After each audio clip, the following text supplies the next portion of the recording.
মানুষেরা কইলো ওই মেরি ভাবির বাড়ি কিস্তি লই আইছে এটা খোলা থাকলে আবার সন্দেহ করব না। আচ্ছা ভাবি শুনে একটা কথা হইল কি, আপনি যেরকম আমার লগে গায়ে গায়ে শুট করলেন আর কি করেন না তো? আরে আমি কিস্তি তো তুলছি আপনার কাছ থেকে 3 লাখ টাকার, তাহলে আকার কাছ থেকে আমি গায়ে গায়ে শোধ করব না কইলাম আর কি, যদি মনে করেন আবার কেউ ওই লগে গায়ে গায়ে শুট করেন তাহলে বাড়িটার ভিতরে আমার যাওয়া উচিত হইব না। কি কইলেন?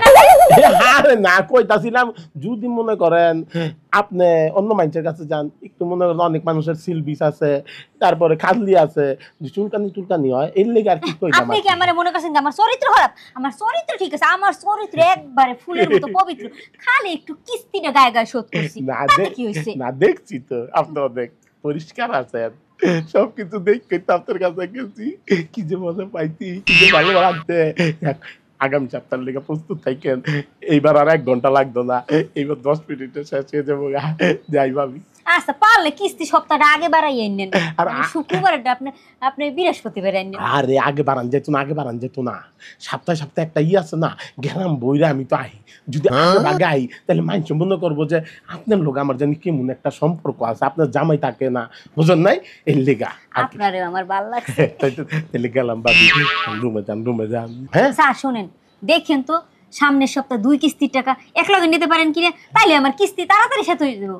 আরে বাবা 2 কিস্তি নিতে হইলে তো হারারাই থাকতে হইব, বিপদে আছি আমি তো, ঠিক আছে গেলাম, চেষ্টা করবো আপনার 2 কিস্তি নেওয়ার লেগা আপনি প্রস্তুত থাকেন। প্রস্তুত তো আছি, কিস্তি শেষ হইলে আমার জ্বালা শেষ, গায়ে গায়ে দেই আর টেহা দিয়ে দিই, টেহা তো আমি দিমই না, ওই টেহা আমার জামার দিয়ে দিয়ে আনি আমি মার্কেট করবো। আরে আরে আরে শামিম ভাই, আপনার ভাই দেখতে যাইতাছিলাম, ভাই কিস্তিটা দেন। এই যে স্যার, এই যে আপনার কোন স্বভাব? হ্যাঁ, কথা না বাচ্চা না, রাস্তাঘাটে দেখা হইলে আপনি টেয়া করেন, কিস্তি দেন, কিস্তির টাকা কি পকেটে লয়ে ঘুরতাছি? আরে ভাই আপনি বুঝতাছেন না, আপনার কিস্তির টাকার লেগে আমার চাকরি যায় অবস্থা, আপনি 2 সপ্তাহ ধরে আমাকে ঘুরাইতাছেন আমার কিস্তির লেগা, ও বড় অফিসারে মানতাছেন না তো ভাই, কিস্তিটা দেন ভাই। এটা কোন কথা বললেন আপনি? আমার জন্য আপনার চাকরি যাবে? হ্যাঁ, আমি কি কোনোদিন কিস্তি বাকি রাখছি, বকেয়া রাখছি? হয়তো একদিন ওদিক হয়, হ্যাঁ, সবসময় তার হাতে টাকা থাকে না। যাই হোক, এত কথা বলে লাভ নাই, আপনার সাথে তর্ক করলেই আমার তর্ক বাড়বে। তর্ক করবেন কে? কিস্তির টাকাটা দিয়ে দিলে তো আপনার ঝামেলা শেষ হয়ে যায়। আমি তো চাই আপনি দিয়ে দিতে পারছে যাই, তো দেন, পকেটে তো বাইর করে দেন। এটা পকেটে বার করে রাখেন। কি ব্যাপার? হ্যাঁ, পকেটে বার করবো কি? বাইর করেন। আমার কাছে 20 টাকা এখন পকেটে নাই। আপনি টেনশন করতেছেন কেন? এখন আপনি সরাসরি আমার বাড়িতে যাবেন, আপনার ভাবির কাছে আপনি কিছু টাকা দেওয়া আছে, আপনি একটা টাকা নেবেন, তারপর চলে আসবেন।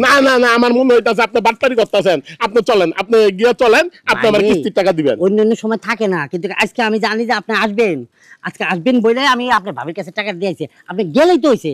যদি না পান আপনি বাড়িতে বসে থাকেন, ঠিক আছে? আর আমি তো আইতেছি, ঠিক আছে? আপনি এইটুকু বিশ্বাস রাখেন, যান। দেখেন বললাম, যদি না পাই তাহলে আপনার খবর আছে।